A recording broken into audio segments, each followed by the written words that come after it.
So I'm sorry for the inconvenience.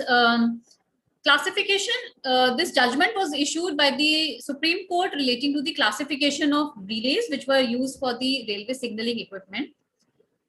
This slide is depicting the contradiction that was raised by the assessees. Chapter 8536 covers relays. The dispute was regarding the classification of relays. And there was another chapter competing heading, competing entry under chapter heading 8608, which covers the parts of the mechanical and electromechanical signaling system. So there was a dispute between these two entries. The dispute arose because of the rate differences. So the rate under chapter 8608 was lower as compared to 8536. This is a ruling under central excise law. Now the issue that was coming up, that assessee was arguing the matter that their product should be classified under 8608, while the department was of the view that chapter 8536 specifically mentions relay in the chapter heading. Therefore, the goods should be classified under this heading. Two relevant chapter section notes pertaining to this issue were note 2 to section 17. Section 17 basically covers the goods falling under chapter 86 to 88. Note 2 specifically excludes those parts and accessories which are mentioned under the in the section 17, which are excluded. They have been specifically excluded if they are specifically covered under chapter 85. Then note 3 discusses about those parts and accessories which are solely and exclusively used for the goods falling under the chapters in this section. So therefore this contradiction came up, that whether the relays which are parts of the mechanical and electromechanical signaling system, whether they should be excluded by virtue of note 2, because these were falling under chapter 85 and hence they could not be qualified under chapter 86, or note 3 should be applied straight away because these goods, these parts were for the sole and principal use for the signaling system.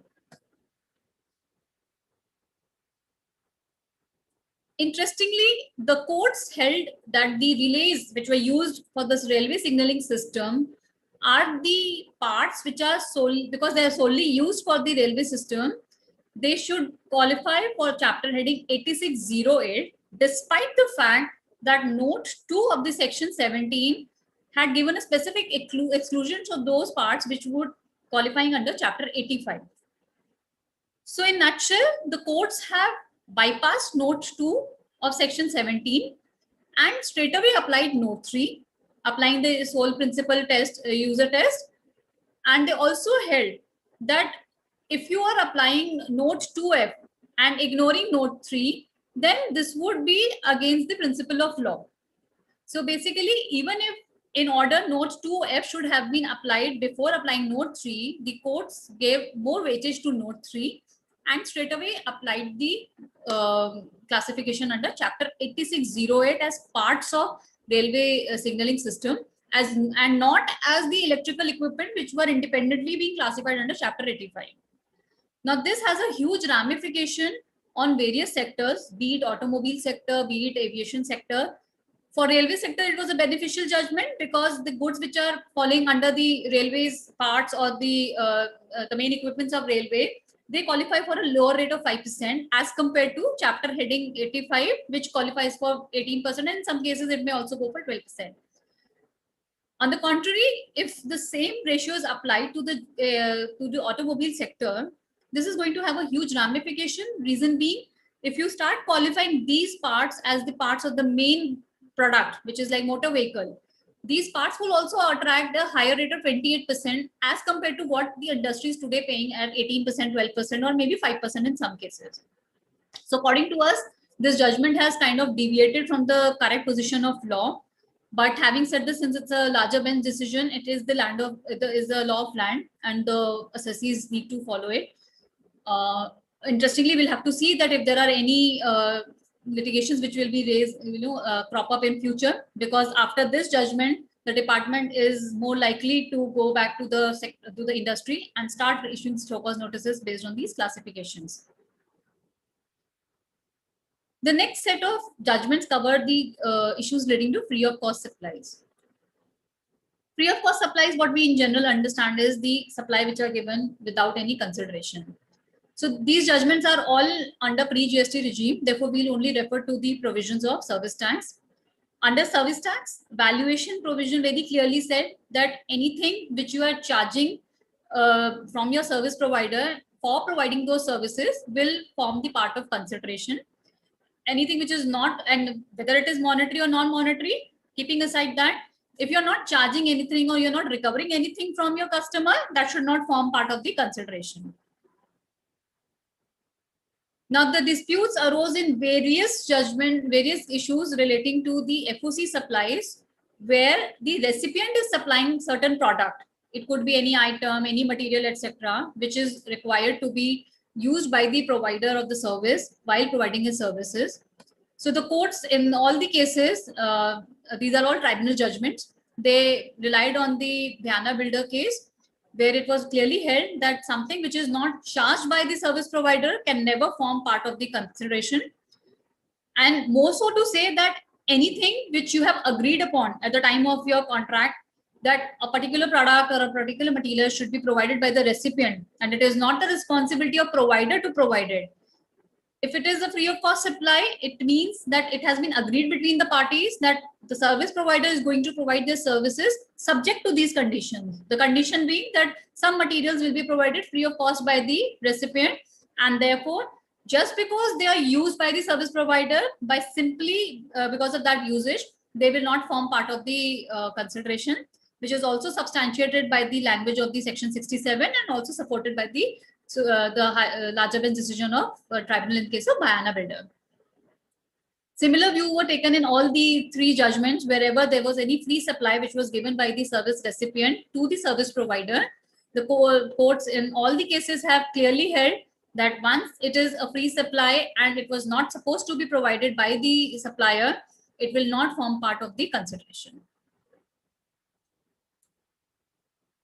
Next set of judgments we'll discuss about the eligibility of ITC. Section 16, this is the main section which talks about the ITC eligibility. It clearly says that any goods, services which you are procuring in the course of furtherance of your business will qualify for eligibility under the GST law. Section 16(2), it gives a certain condition that it should be paid to the government, the documents, etc. should be available. Then there's a negative list which is provided under section 17(5), which categorically rules out certain conditions, certain situations where even if there are certain procurement which are made in the course of furtherance of the business, by specific exclusion are disallowed for the purpose of taking the credit. Section 140 is important because there is a case law on the transition of credit. Section 140 of the CGST Act talks about how the credits which were accumulated in the pre-GST regime should be transitioned to the GST regime. The first judgment, this is the most welcoming judgment of Madras High Court in case of DMR Constructions, where the court have allowed the transition of accumulated credit of TDS, the tax deducted at source under the VAT regime, into the GST regime. The dispute that arose was because of the language that in the law, the language is used is the transition of the SENVAT credit. So there was an argument or a dispute which was raised that the TDS which is deducted is not a SENVAT credit, therefore it should not be allowed to be transitioned.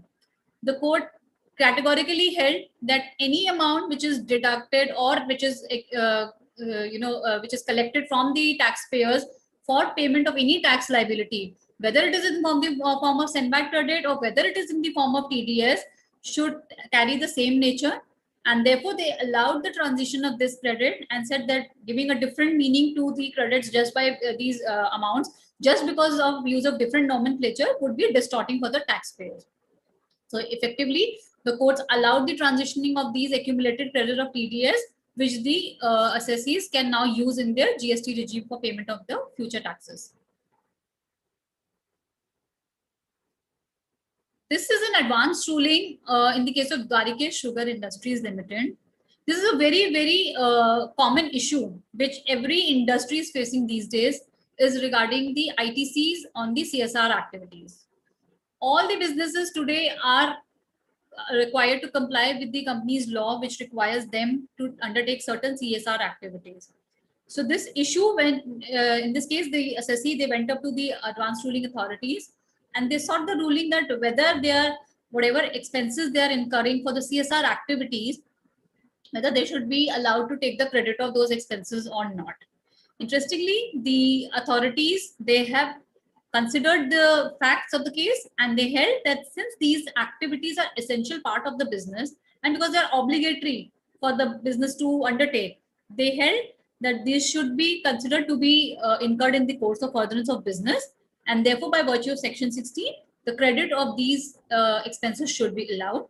However, the court parallelly also took up one of the situations in this case where the credit was disallowed in case of construction activities because they were specifically excluded under section 17(5).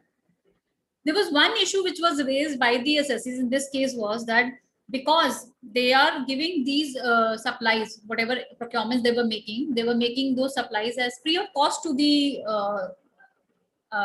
recipient, whether this can qualify as gift and therefore excluded under section 75. The advanced ruling authorities, they analyzed the definition of gifts under various laws, and they held that since the gifts are voluntarily made and in the CSR activities, the businesses are obligated to do these activities. They don't do it as a voluntary they are not in the voluntary nature. Therefore, they will not qualify as gift, and hence the authorities, they ruled it out under the section 17(5)(h) exclusion and said that even if they are given free of cost, they will not qualify as gift and the credit should be allowed. Similarly, in case of BMW, this is not the case for the CSR activities, but this is a case where certain promotional materials are given by the assessees on free of cost basis. That whether these can be treated as gifts or not, it was held that since these goods are procured for the purpose of promotion and marketing, they will qualify as used in course of furtherance of business. But at the same time, since these are given as free of cost, so here this is a voluntary act that they are doing. They are giving it free of cost for the purpose of promotion of their business or marketing of the businesses. It was considered as gift by the advanced ruling authorities, and by way of specific exclusion, the credit of these items were not allowed.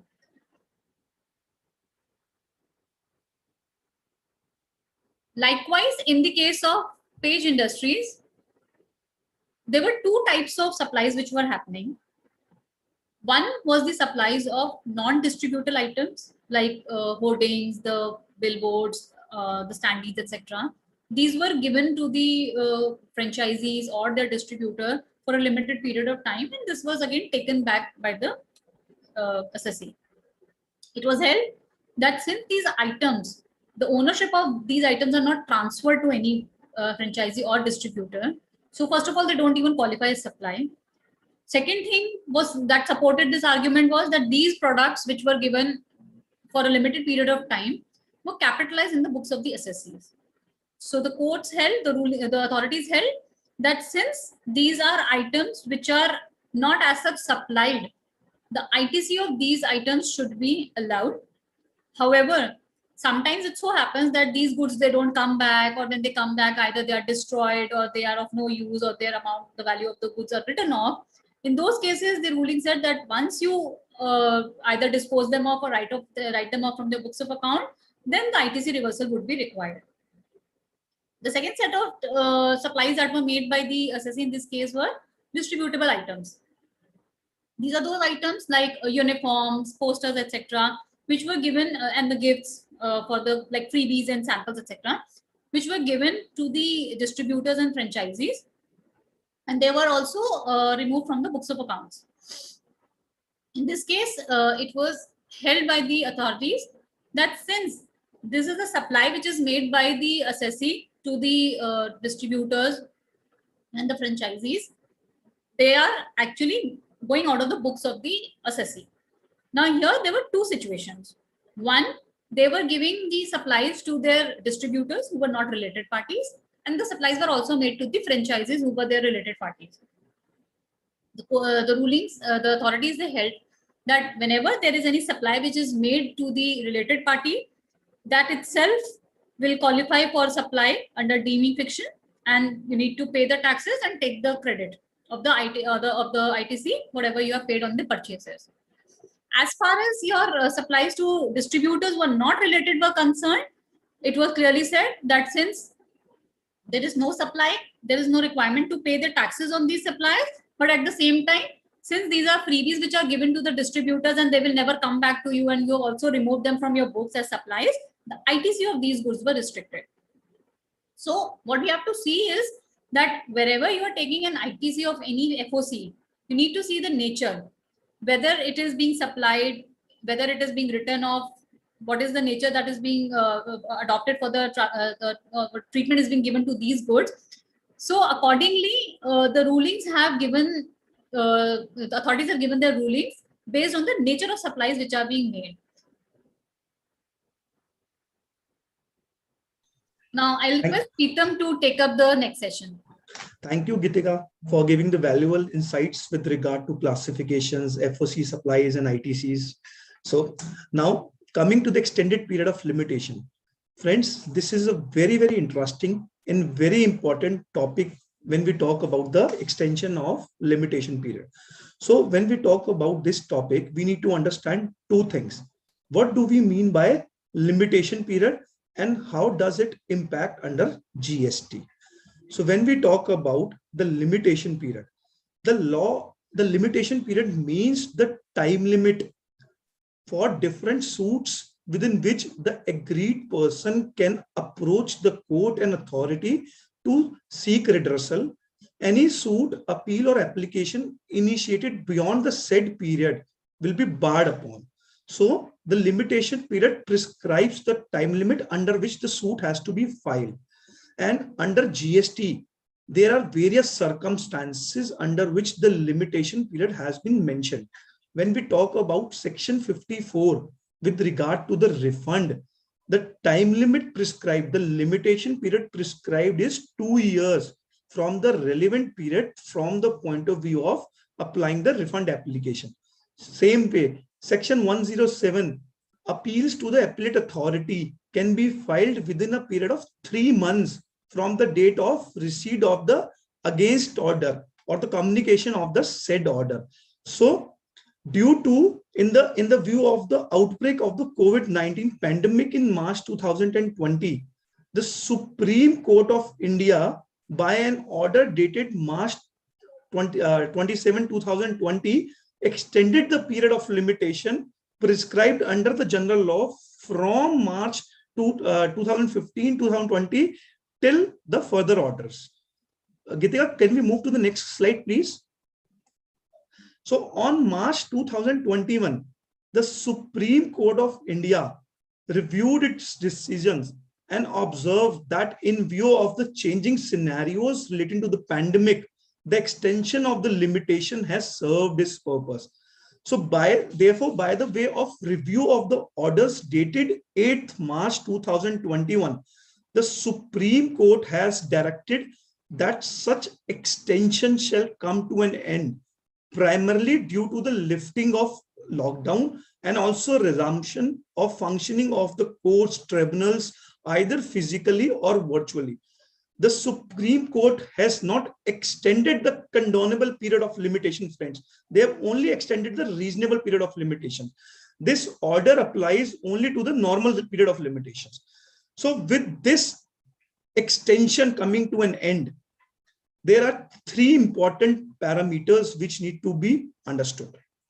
By this review orders, the first parameter is for the period of limitation, the period between 15th March 2020 till 14th March 2021 shall be excluded for the purpose of calculating the limitation period.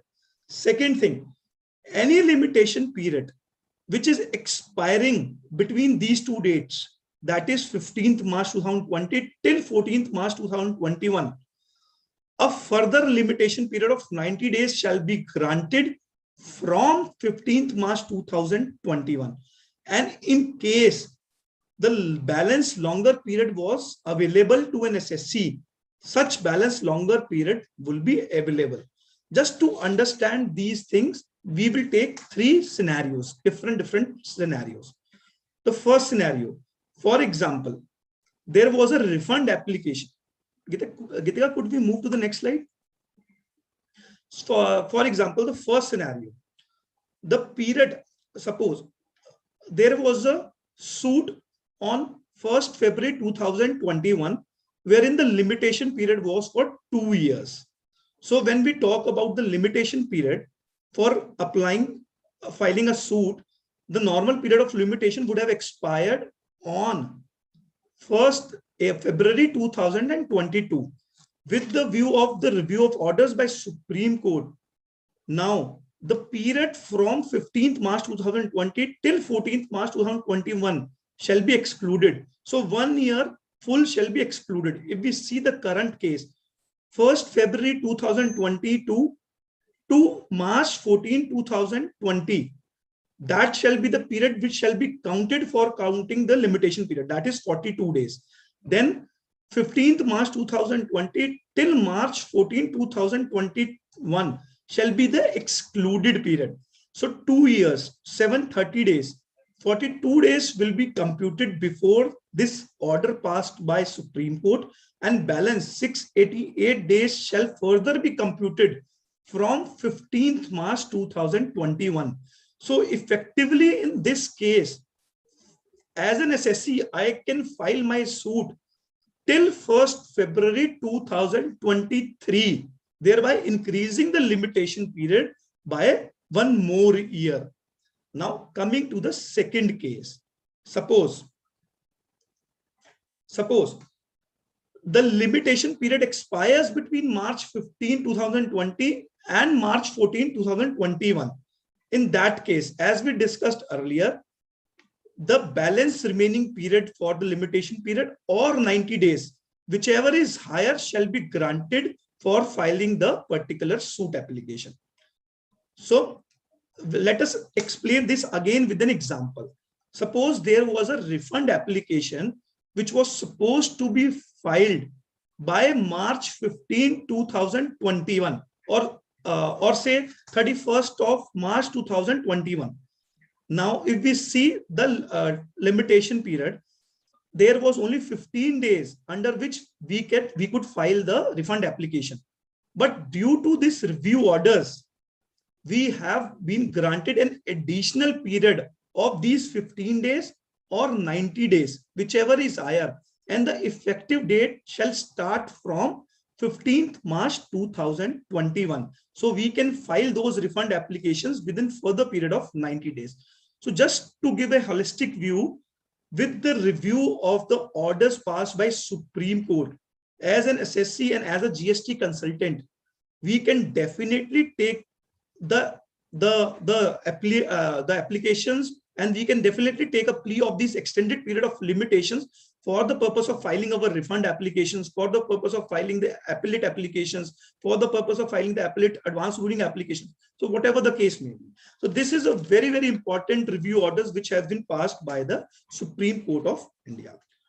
Now, coming to the next topic, which is with regard to the liquidation damages and the compensations with regard to the tolerance of an act. So when we talk about this topic, we need to understand the definitions which has been defined under Service Tax Act as well as GST Act. So when we talk about GST Act, as per para 5 subsection sub E of Schedule 2 of the GST Act, which clarifies, which states that agreeing to an obligation to refrain from an act or to tolerate an act or a situation or to do an act will be treated as a service, which has been further added in section 7 with section 7(1)(a) with regard to that these activities shall be treated as supply. Now, when we talk about service tax, section 66E, subsection E, declares these services to be again in the nature of same lines which are there in GST Act. That is agreeing to the obligation to refrain from an act or to tolerate an act or a situation or to do an act. So if we see the definitions under GST and Service Tax Act, these are identical. So there is no dissimilarities when we talk about the entries which were there under Service Tax Act as well as the GST Act. So under first quarter of financial year 2021, there have been judgments pertaining to the service tax laws and also pertaining to the GST laws, where there are the judgments are overlapping among each other, irrespective of the entries being identical. Just to understand these entries, I am taking an example. Suppose as a builder, I have given a contract to A for building a tower, and I have specified a time period of 2 years to complete that tower. Now, in case A does not complete the tower within the specified time period of 2 years, I will levy him a penalty of 5 lakh rupees for not completing the tower within a period of 2 years. So when I impose, suppose within the period of 2 years, the tower was not constructed. So as a builder, I am imposing a penalty of 5 lakh rupees on A for not completing the tower within the specified time period of 2 years. So now when we come to this thing, the department has two type of views. The first view is such that I have agreed to tolerate an act of not completing the construction within the time period. So that is the first leg or the first school of thought which department takes. But when we see subsequently, the intention of the parties was never to impose the penalty, or neither of the parties was in the nature that they would impose the penalty with regard to these contracts. The contract, when it was entered, it was only a conditions of the contract. It was never intended that this shall be formed as a part of consideration of to a contract. The penalty which has been imposed is only pertaining to the penalty component, which was a condition to this contract. So when we talk about the judgments coming during this calendar year, the first quarter of this calendar year, there are two sets of judgments. The judgments which are passed under service tax laws pertaining to the issues pertaining to the service tax laws. Second, judgments with regard to the GST laws. So when we talk about Sestec Delhi with regard to the Southern Eastern Coalfields Limited, they have categorically stated that the penal amount charged by the builder, in this case, it was for the lifting of coal. So the penal amount charge will not form part or will not form consideration for tolerating an act, and hence the said amount will not be part, said amount will not be subject to service tax. The second judgment which was passed was with regard to the Honda Cars India Limited. Again, it was a Sestec Delhi judgment. This judgment pertains to the positive entries which was there under service tax law, which pertains to years previous to 2012. So in this, again, under positive entry note, the entry for tolerating to an act was not mentioned, and hence the Sestec Delhi categorically stated that the cancellation fees for termination of the technical collaboration agreement shall not form part of the consulting engineering services, and hence they have not checked the validity of the tolerating to an act when we talk about the Sestec judgment. Again one more Sestec judgment with regard to the service tax.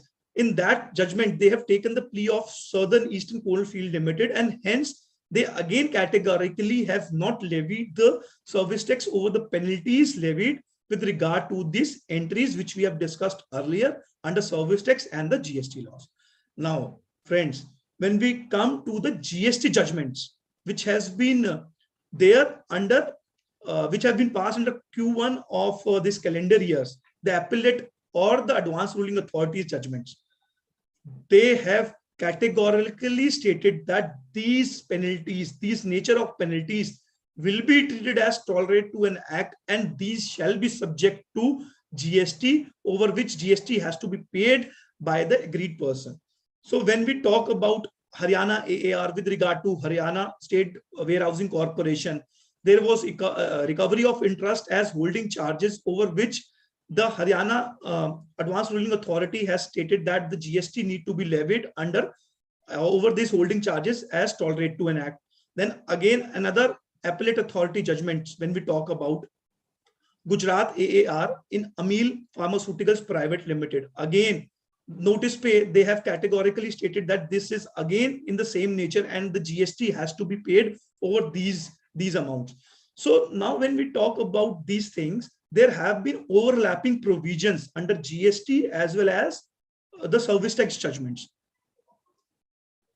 But just to be on safer side, the Delhi High Court under Ratan India Power Limited has stated on a prima facie note that GST should not be applicable on these penalties, but they have asked the respondent to accept and also issued the notice to give their responses, after which only the judgment shall be passed. But as a tech GST professional, when we talk about these friends, we are on a very, very strong footing that these should not form part of these entries with regard to tolerating an act, as these were only a conditions to the contract and the intentions of the parties were never to basically to levy the penalties, whereas the intention of the parties was to complete that construction within a particular time frame. So when we talk about this entry, these entries need to be read in a positive manner, not in a negative manner. So as a tax professional, we have a very strong argument that these type of entries should not be leviable to GST under these entries at all. Coming to the next topic for today, with regard to the e-way bill. Just to add on over here, that as a firm, our stand is that the rulings that have been given under the pre-GST regime, they are laying down the correct position, that something which is in the nature of penalty or damages, this should not be falling under the entry declared services as a tolerate or act or not. While the advanced rulings under GST are all negative, but we all know that advanced rulings are not binding on the people except for the assessees for whom they have been taken. And also in the case of Delhi High Court, we are seeing that prima facie, they have put a stay on this recovery. So from a legal perspective, we feel that the position that has been taken under pre-GST should continue for the GST regime as well. So now coming to the next topic with regard to the e-way bills. Under e-way bills, the rule 138 states that a consignment value which exceeds rupees 50,000, the e-way bill has to be furnished mandatorily for the movement of the goods. In case with regard to section 129 and 130, in case these goods are moved without the proper documents, then these goods are liable to detention, seizure, tax, as well as penalties. With regard to the e-way bills, there are major three judgments which has been laid down during the first quarter of 2021. When we come to the first judgment, that is could we move to the next screen, Gitika? The Bond Cargo Private Limited, which is the Gujarat High Court judgment. So this judgment talks about a scenario wherein the taxpayer has issued multiple invoices which are below 50,000 rupees. But when we talk about cumulative amount, the cumulative amount was more than 50,000 rupees. Just to explain, I have issued two invoices, 30,000 rupees each, and I am moving the goods against both the invoices under the same lorry number. Now, the intention of the law or the intention of the rules and the sections was never ever to break a single invoice into multiple invoices and to move the goods without issuing the e-way bill. So the Gujarat High Court have categorically stated, even though the rules mentions an invoice, the Gujarat High Court categorically state that in a situation where the consignor has issued multiple small invoices just to evade the issuance of e-way bill matter, it will be treated as such a scenario that the consignor has defaulted with the view of issuing the e-way bill, and the penalties under section 129 shall be leviable. Moving to the next judgment which has been laid with regard to the Allahabad High Court in a Anandeshwar Traders. In this judgment, Anandeshwar Traders have issued an e-way bill, but they have not moved the goods within 24 hours of the generation of the e-way bill. When we talk about the rules, Rule 138 subsection 9, it clearly states that in case of non-movement of goods after e-way bill has been generated, a consignor can cancel that e-way bill within a period of 24 hours from its generation. In the present case, the consignor failed to cancel the e-way bill, and the department imposed a penalty for non-movement of goods with regard to the e-way bill generation. In such a case, Allahabad High Court has stated that it was at an option of consignor to cancel the e-way bill in case they have not cancelled that e-way bill. The court or the GST authorities cannot impose the penalties on the consignor. So that is the judgment which has been laid by the Allahabad High Court. Just to add on our stand when we talk about, as a taxpayer, we should have a proper reconciliations of the e-way bill with regard to the movement of goods. In case of the e-way bill where the e-way bill has been generated and we have not moved the goods, we should have a proper backup, and we should intimate these things to the department on a monthly basis or on a fortnightly basis, whatever the case may be. We should have a tracker in place with regard to all e-way bill issued along with the reciprocating movement and invoicing details. Coming to the next judgment, when we talk about with regard to the e-way bill, this regards to the Tripura High Court judgment. Under this judgment, they have taken the plea with regard to the CBIC circular dated 14 September 2018, to which even as a taxpayer, we have taken its plea on many different circumstances. This circular categorically states that states 6-7 parameters wherein in case of e-way bill has been issued with some minor lapses, the department cannot impose penalties and confiscations under section 129 and 130. These cases are such that there are spelling mistakes of the consignor or consignee, but the GST number were properly mentioned. The second case is the PIN number has been incorrectly mentioned, but the address of the consignee has been correctly mentioned, thereby leading to the incorrect distance with regard to the e-way bill generations. So in such a cases, we can always take a plea of the circular issued, and we can ask the departmental officer to not confiscate the vehicle or to not impose the penalties, as these circulars have been issued by the GST department, and also there are various high courts judgments which are in lines with these circulars. Now, coming to the next topic for today. The next topic is recovery from employees. So when we talk about recoveries of employees, the Schedule 3 entry states that the services given by an employee to an employer shall be exempt if it is in the course of employment. The Schedule 2 states the activities or the transactions which are to be treated as supply of goods and supply of services once they constitute a supply under section 7 of this act. Now, when we talk about section 7 of this act, for an activity to be treated as supply, it has to be for a consideration and also in course or furtherance of business.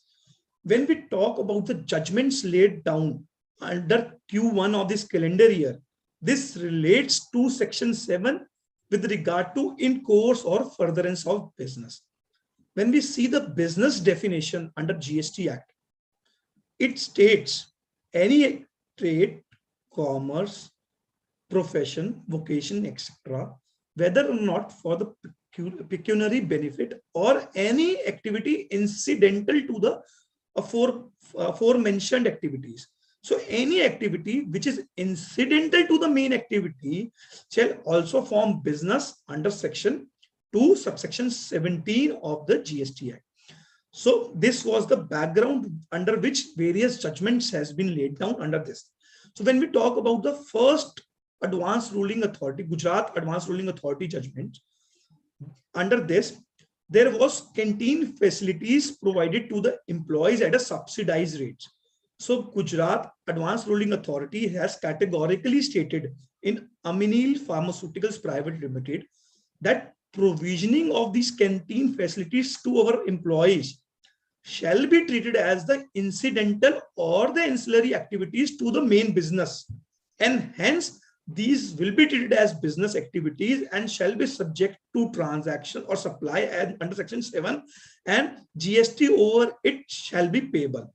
GST on the same facilities shall be chargeable at 5%, friends, as these type of canteen facilities are taxable at a rate of 5%.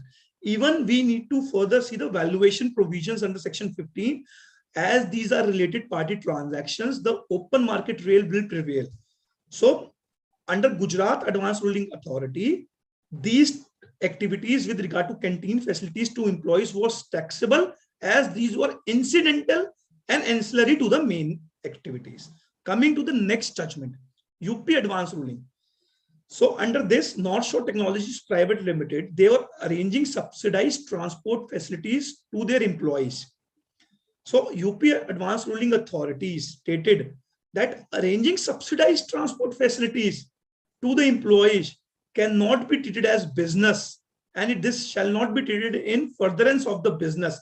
And hence, they have categorically stated that these type of activities or arrangement of transport facilities to the employee shall not be treated as the supply. So under both the judgments, when we see, there are overlapping provisions. So these advanced rulings have created an ambiguity when we talk about. So let us move to the third judgments which has been laid upon, and thereafter we can discuss what shall be the final view. The third judgments by the Appellate Advanced Ruling Authorities in Ion Trading India Private Limited. In such a case, the employer was charging the parking charges from its employees, and employer was having an agreement with the builder for these parking arrangements. So there are two sets of activities. Employer is having a parking arrangement with the builder, and employer is recovering that amount from their employees. So under UP Appellate Advanced Ruling Authority have stated that the charges recovered by employer from the employee, which was payable to the building authorities. So employer was acting in the capacity of a pure agent. They were taking the amount from the employee and paying it to the building authorities, and hence, as these activities pertains to the pure agent, and hence these shall not be subject to GST. Now, when we talk about our view with these judgments overlapping among each other, we are of a very strong footing that the business definition includes incidental and the incidental business. So all these activities which we have already discussed, whether fooding, whether transportations, these shall be subject to GST, and GST on the said service need to be paid on an appropriate basis along with the valuation principles. Again, one more important point here, in the UP Appellate Advanced Ruling Authority, they have stated that this is a case of pure agent. There are various conditions attached to the pure agent. Under pure agent, in this case, there was a contract between the employer and the building authorities. There was no direct contract between the building authorities and the employee. And hence, as far as our view is concerned, these should not be treated as pure agent. Although the appellate has categorically stated that these will form part of business, which we have stated in the first judgment. So these definitely should form part of business, but further, this shall not be treated as pure agent, and these should be subject to GST when we talk about.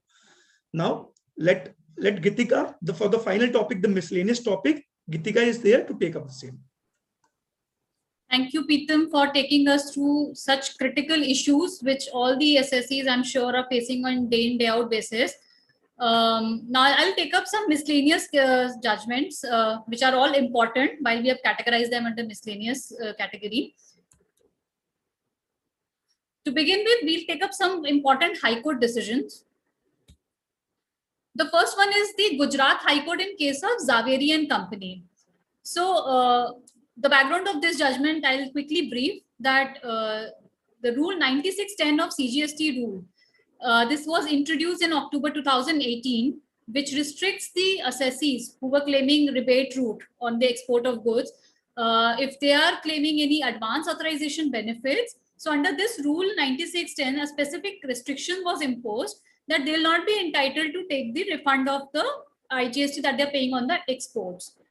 So in previous judgment of Cosmo Films, the Gujarat High Court, the constitutional validity of this rule was challenged, but the High Court, they upheld the constitutional validity and also held that this rule is retrospectively valid from the inception of GST law, that is since 2017.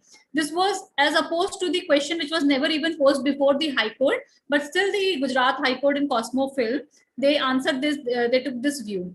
Therefore, the SSC in this case, they have reached the High Court once again, challenging the retrospective applicability of this ruling, the rule that 9610.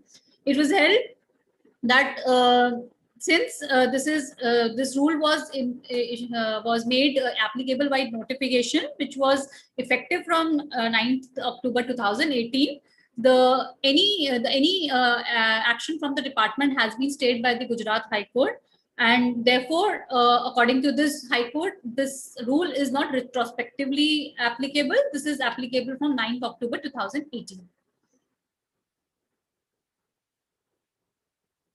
Now, in case of GK Trading Company, this is again another High Court judgment of Allahabad High Court.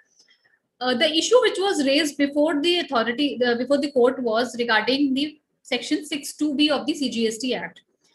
This section prohibits an officer under the Act to initiate any proceeding on the subject matter if the same issue has already been taken up by any other officer under the State Act. So basically, both center and state authorities cannot initiate the proceedings under the same for the same matter as per this section. Now, in this case, what happened was that the SSC was in past issued a section notice for the proceedings under section 6(2)(b), and later the central authorities also issued them a notice under section 70, summoning them for certain inquiry. So the matter traveled to the High Court, and the High Court held that section 70 summons are not proceedings as was discussed in section 6(2)(b). So what is important is that they distinguish between the inquiry and the proceedings. Inquiry is just merely calling for information and seeking details from the assessees, whereas proceedings is where the matter has been initiated for the adjudication purposes. So in their case, since no proceeding was initiated to be merely inquiry by central authorities under section 70 was upheld, and therefore the appeal was dismissed. The next set of judgment, again, they are important because these days we are very frequently hearing about the cancellation of GST registrations by the authorities, and there are certain procedural lapses which are happening in this particular situation. In this case, what happened was that the assessee had been issued a show cause notice for some non-compliances, and in the notice, without giving any reason, the notice was issued saying that the GST registration will be cancelled. Since the assessee did not reply to the show cause notice, without even passing an order, the cancellation order, the authorities, they blocked the registration. Therefore, the assessee went to the High Court, and it was held that one, the show cause notice should be issued with the reasonable arguments, the reasonable grounds it should be issued.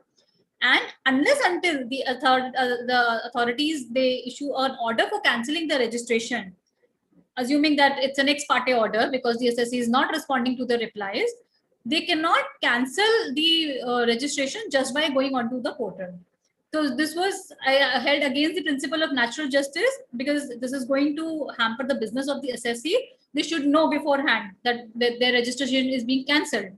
So therefore, it was asked the registration should be restored, and the assessees were directed to give a suitable reply to the show cause notice which was issued earlier.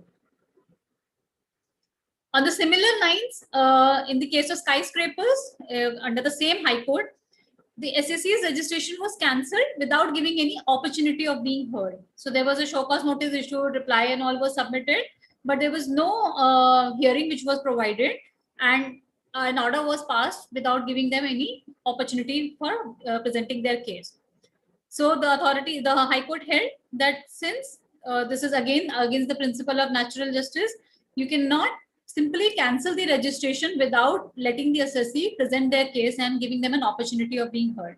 Therefore, again, the cancellation, the registration was asked to be restored by the authorities. The next two judgments, they are relating to the compliances. The first one is on the case of GSTR 3B. This is a Gujarat High Court judgment. In this case, what happened that SSC has reported certain incorrect details in the GSTR 3B. And later on, then they found that there was a mistake. They approached to the authorities. They wrote to the nodal officers that they wish to rectify the GSTR 3B. So the authorities did not respond to them, and therefore the error was not being able to rectify. The matter reached to the Gujarat High Court. The High Court relied on the Bharti Airtel case, which was on the same line where the assessees were allowed to rectify their returns. And more important to note that the courts held that the rectification should be allowed in the month in which the error has occurred and not in the month in which it is noticed. So therefore, there was a direction which was issued to the government officials that the assessees should be allowed to rectify their GSTR 3B for the relevant period in which the mistake was made. Likewise, in the case of Pentacle plant machineries, the SSC has reported certain incorrect information in GSTR 1, because of which the recipient was not able to take the credit. When the matter was highlighted to the SSC, they wished to rectify the returns, which of course was denied with the authorities. There was no procedure which was available, that you cannot go back in times and amend the returns. The court held that since the entire procedure which was laid down under the GST compliances of auto population and the methodology where the rejection, acceptance, etc. was allowed of the data, where there could have been a procedure of double checking, that was not available. So human errors are bound to happen. In this case also, the Madras High Court, they held that the assessee should be allowed to amend their GSTR 1 if there is any human error which has happened. Now, the interesting part which has to be seen in these two cases is that while the courts are allowing you to make the amendment in the relevant period where the errors have happened, till date, we have not seen any mechanism which is coming in the portal, or the authorities are giving any via media through which these amendments can be made. So while these are welcoming judgments, but we find that practical implementation of these judgments is still not possible, considering the limitation of the portal's restrictions. And as a firm, an advice would be that while you are doing these compliances, monthly reconciliations and rectifications and all should be taken up on timely basis. And since there is a timeline which is given under the law for the next financial year of September, by which you can make any amendment to your 3Bs and GSTR 1. So it would be prudent to undertake that practice, continue to do these reconciliations and look into the books before you reach the next financial year's September return, because these judgments, they are allowing you to make the changes, but portal has no facility as such where you can make these judgments, and therefore you will continue to face the practical difficulties at the ground level. Then looking into some appellate authority orders, which are very crucial for the current business scenarios. This is an appellate authority order which has been issued in case of export of services. In this case, the Indian subsidiary was providing certain services to the foreign holding company.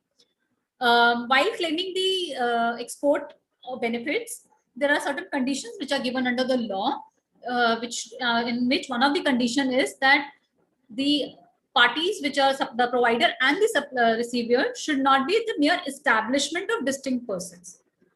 So in this case, what happened that the assessee was claiming the refund of the services which they were exporting to the foreign holding company, and they were claiming the refund of that IGST which they were paying on the export.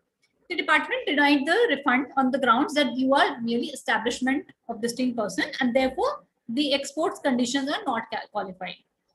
The authorities in this case, they looked into the explanation to Section 8. Section 8 basically talks about the export situations. It clearly says, it basically talks about the intra-state supplies, and it mentions that if there are two establishments of same persons, then they should not be treated, they should be treated as distinct persons, and therefore With this condition being in place, the export condition will not qualify.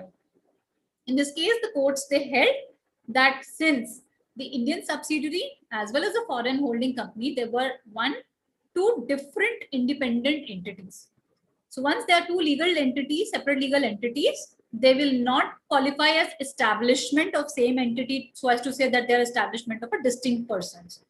Secondly, they said that at best, these two entities can be treated as related persons by virtue of the definition which has been given under the law. Therefore, following the decision of Linde Engineering, the courts held that the holding company and the subsidiary company are not establishment of single person. Therefore, they qualify for the exports benefits because they are not just the establishment of distinct persons, and they are two separate legal entities. Now, looking into some rulings of the Appellate Advance Authority. This is a Rajasthan AAAR in the case of Kalani Infrastructure. In this case, the SSC was providing the hostel accommodation services. Along with that, they were also supplying facilities like food, gym, etc. So the SSC, they approached the authorities to confirm if the supply they qualify as a composite supply of hostel accommodation, or it would be a mixed supply. Surprisingly, the Rajasthan, the matter went to the appellate, the Advanced Ruling Authority. They held that this is a mixed supply because hostel accommodation is independent of the food supply and they cannot be said to be naturally bundled and all. And this ruling of the Advanced Ruling Authority was upheld by the AAAR, the appellate ruling. They relied on the West Bengal AAR in the case of Surge Educational Center to hold that wherever you are giving any supplies along with the accommodation, it should not be treated as an incidental or a ancillary supply. According to us, this ruling is not laying down the correct position. When we have to see that what is qualifying as a composite supply, the most important thing is that we have to see that they are naturally bundled. And when you see that it is naturally bundled, this is a principle which was being followed under pre-GST regime also, that what in the normal course of business or how it is perceived by the people at large, that if something is coming as a package and is incidental to each other, they should qualify for the composite supply, and the principal supply should take the nature of the supply. So according to us, wherever there is an hostel accommodation or hotel accommodation which is clubbed with the food supply and there's a single consideration, etc., this should continue to qualify as a composite supply, wherein the principal supplies of the accommodation service, it should not qualify for a mixed supply. Moving on to the next AAAR of Rajasthan in case of Claycraft. Again, this matter has been referred after a negative ruling was received from the Advanced Ruling Authorities. The issue was regarding the salaries or fees which were paid to the directors.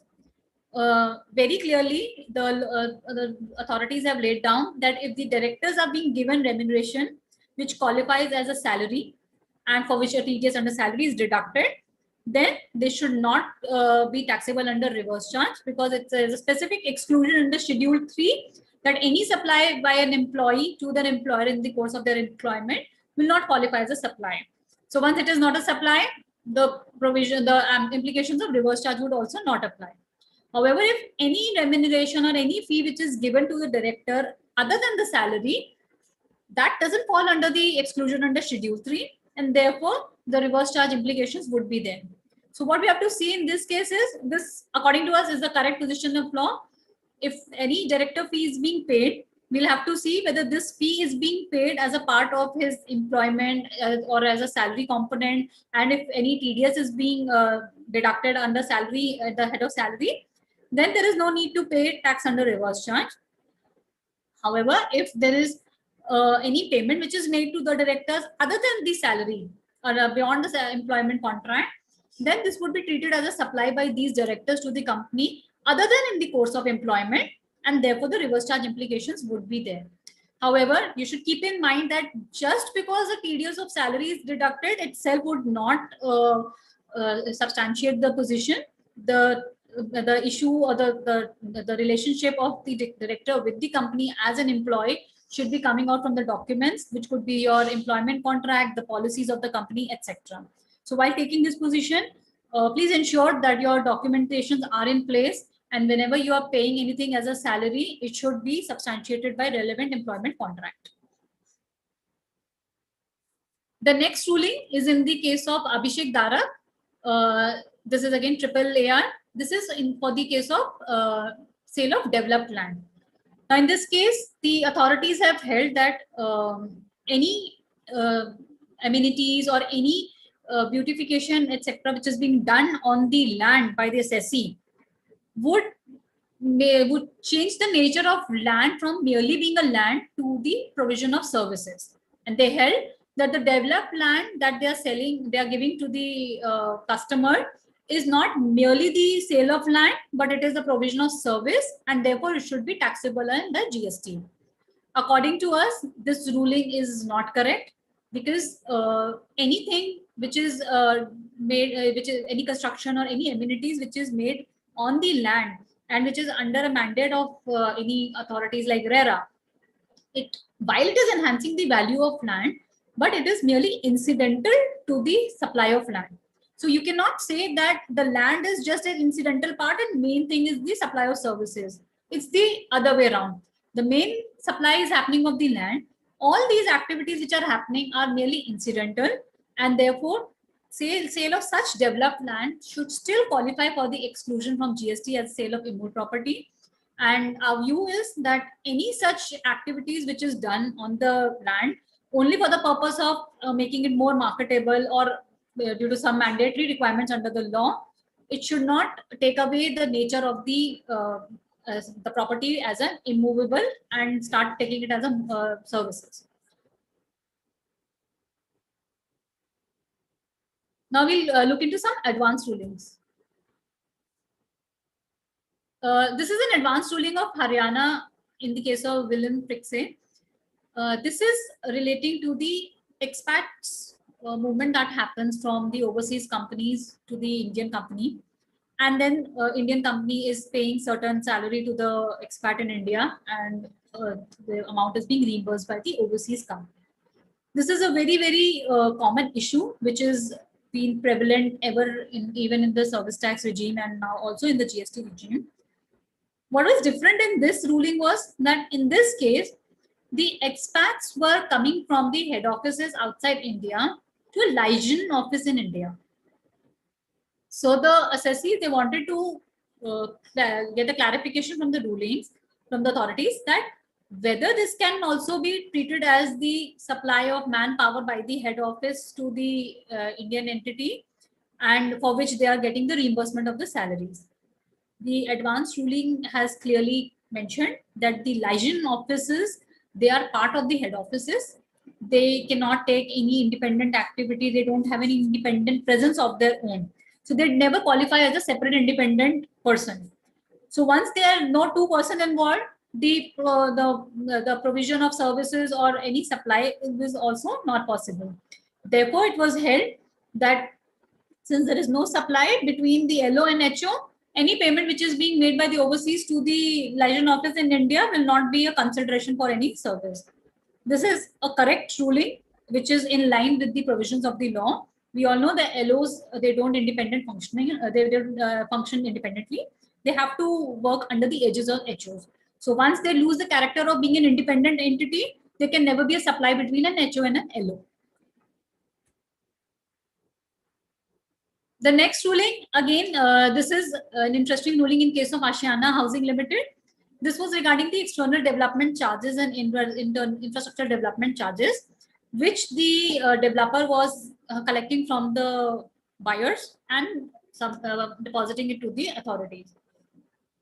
The assessee, they argued that since the amount that they're collecting from the buyers is one imposed by the authorities, the government authorities, and it is being passed on to the state government without taking any markup. So they wanted to qualify themselves as a pure agent. The ruling, the authorities in this case, they looked into the section 15 of the law, wherein it was clearly provided that any amount which is qualifying for the value of supply should include any charges which are also levied under any law for the time being in force. So according to them, any charges which is recovered under any other law will qualify for the value, for the inclusion under the value of the supply. And they also said that you don't qualify as a for a pure agent because the conditions which were laid down under the pure agent were not being met. Thus, SSC, they relied on the circular which was issued in 2010 saying that any amount which is being collected on behalf of the state government, etc., should not be chargeable to service tax. The authorities held that this circular nowhere clearly mentions that the developer is qualifying as a pure agent. Therefore, reliance on this circular is misplaced, and these charges which are collected by the developer from the SSCs would be included in the value of the supply that they are making. The next advanced ruling is about the supplies which are happening at the restaurant counter. In this case, what was happening was that the supplier was having two counters. On one counter, they were merely supplying the food products, and there was no service element involved, like giving them sitting facilities or serving food to them. And there was another counter where the people were also served food, and they could also take away food from there.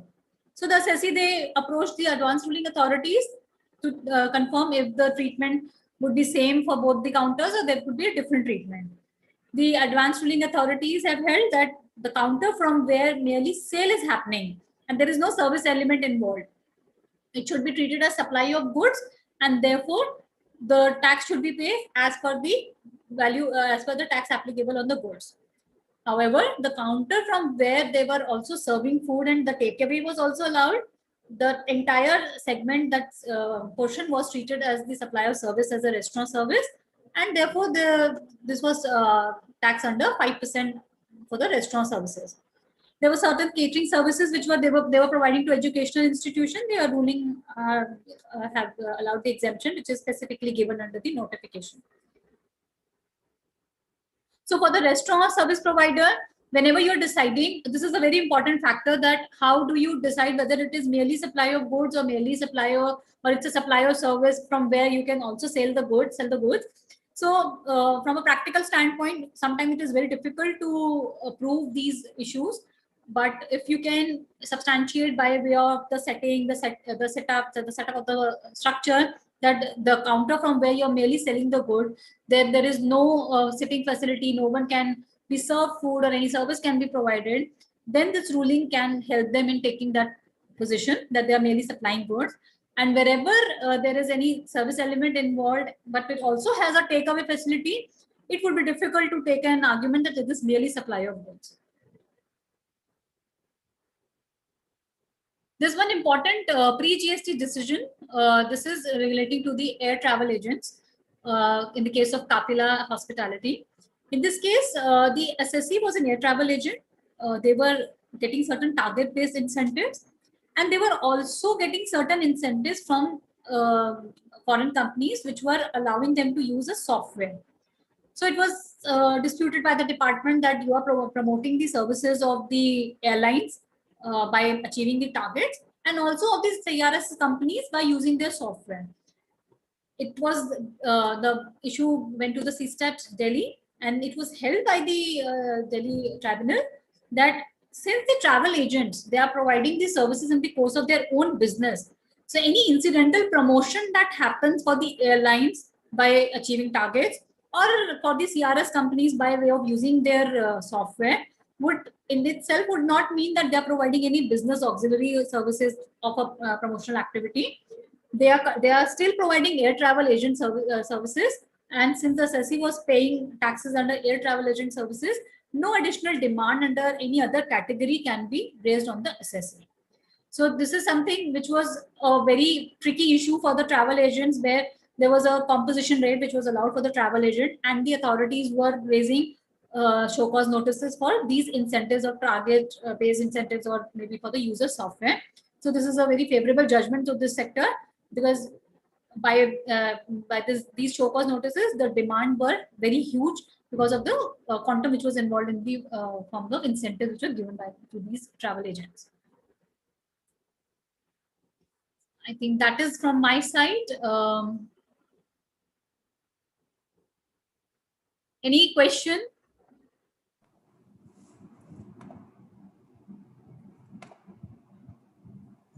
Also, you can raise your hands and we'll unmute you if you have any query. I think Sanjay Domadia ji has raised his hand. Sir, I'm trying to unmute you. You may ask your question.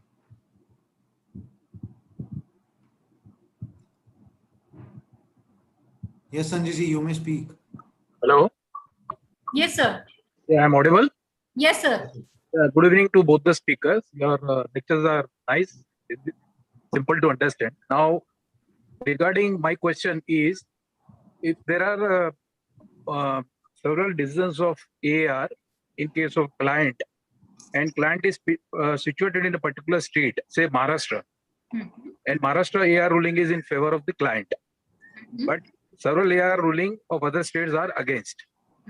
So, should I take a call based on my Maharashtra client registered in Maharashtra? The ruling given by Maharashtra, will it be applicable for my client? Thanks for your question, sir. See, honestly, the rulings are not binding to any person other than who has applied for the ruling. But definitely, this ruling would have a persuasive value because it's a Maharashtra advanced ruling. It is unlikely that the tax officers are going to go against these rulings. So, because both are from the same department, the advanced ruling is also from the authority side, and the tax officer also from the revenue side. So, in those cases, I think if you have a favorable ruling, it would be suggestible that you can take the benefit of the ruling, and at least at the lower authorities, the court, you'll get a favorable judgment. And regarding the second question is regarding the place of supply issue in case of intermediary services, where the client is receiving the commission in foreign exchange from abroad, okay, and they are charging IGST on the this commission amount in for the commission received in foreign exchange. So this ruling what I have quoted up for Maharashtra is in relation to that, but several other rulings outside Maharashtra states say that it should be charged CGST.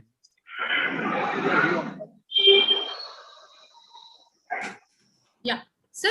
See, as regard the legal position is concerned, while Maharashtra ruling is saying that the IGST is applicable, as per the law, we are of the view that CGST and SGST should be applicable for intermediary services.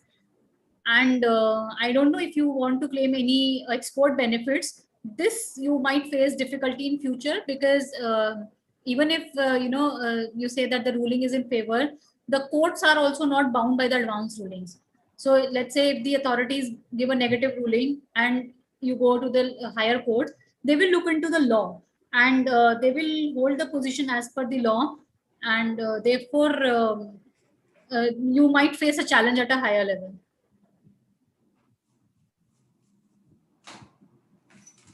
Alpha Daga ji, I've unmuted you. You may ask the question. Hello, sir. Thank you for such a wonderful, knowledgeable session.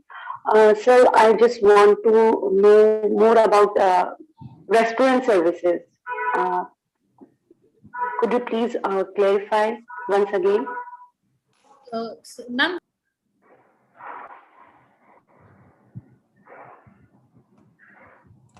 Geetika ma'am, can you unmute? Yeah, someone muted me. I muted you by mistake. Okay, so what is exactly that you want to know about the restaurant services, ma'am? Ma'am, you told now there is a difference between takeaway services and on the counter sale. Okay, I'll clarify that. See, sometimes in various food serving outlets, we have seen that they just have the takeaway counters. You will not find any sitting place. Very small segments you would have seen that they would have a only takeaway counter. They will not provide you any seating capacity. Just you go there, order the food, take away, and pack it and take away.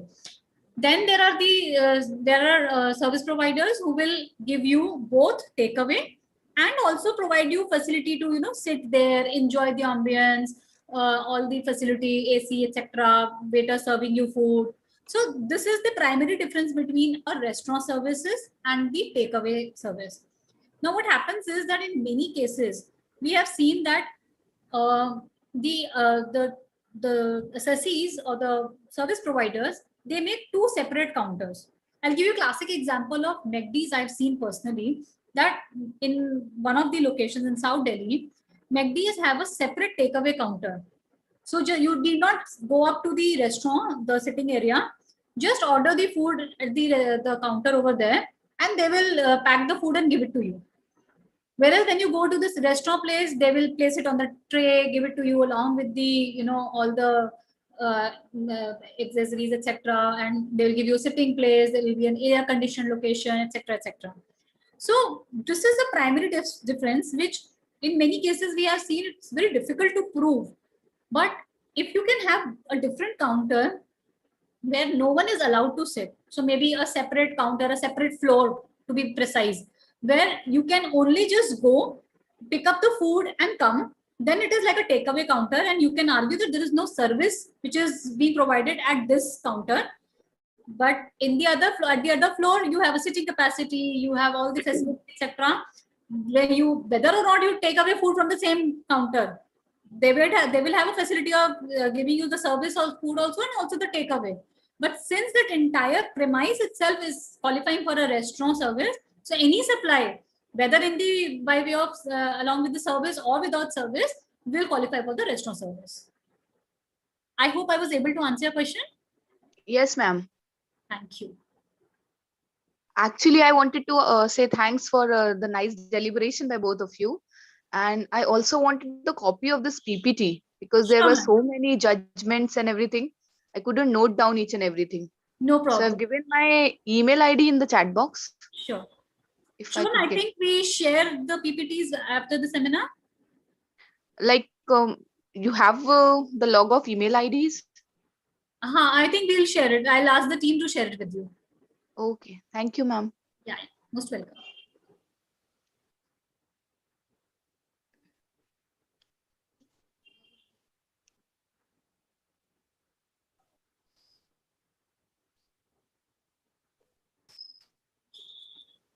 Any other questions that we need to take up?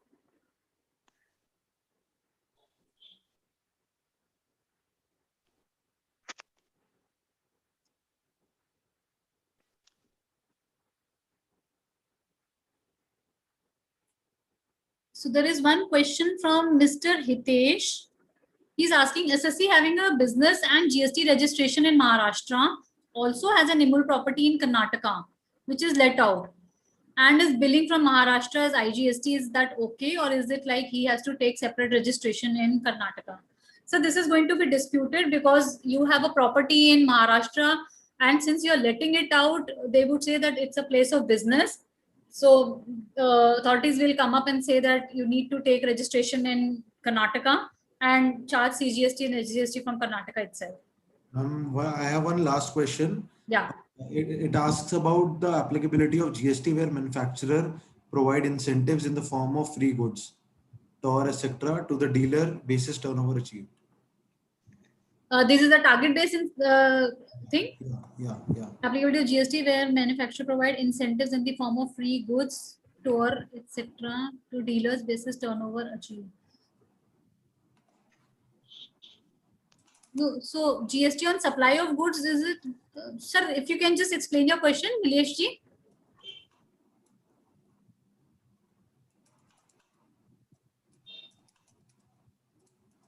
Nilesh ji, are you there? Shivam, can you unmute him? Yeah, let me just try. Or if he can raise hand so that it's easier for us to. Nilesh ji, if you want to ask clarify the question, then you can just raise your hand. I'll unmute you. Yeah. Please unmute Nilesh ji.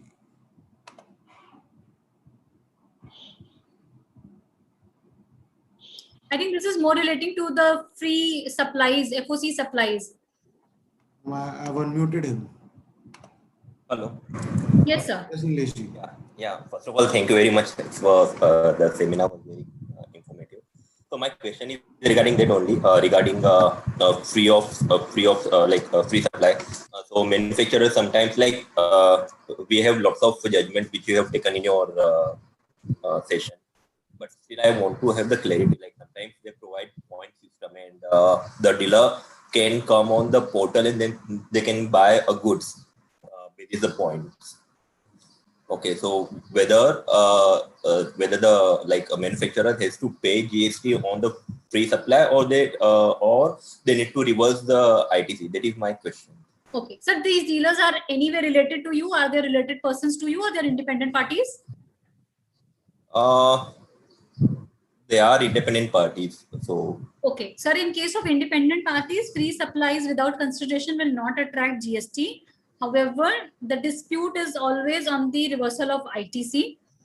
There is one school of thought which says that because these ITCs, these free supplies we make to the dealers because for the promotion of our business, etc., therefore the ITC should be allowed. However, since there is a specific exclusion, in our view, the ITC should be reversed in these cases. So on the outward, no tax should be paid because it's a free supply and these are not even related persons to you. But as regards the ITC is concerned, this has to be reversed. Does that answer your question, sir?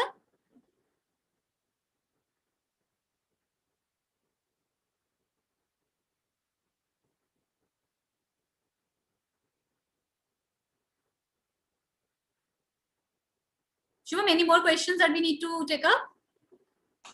Ma'am, I think we have done with all the questions, and I also need to give a bit of a relax to the speakers. Have been facilitating us from last 1.5 hours, 100 minutes to be precise.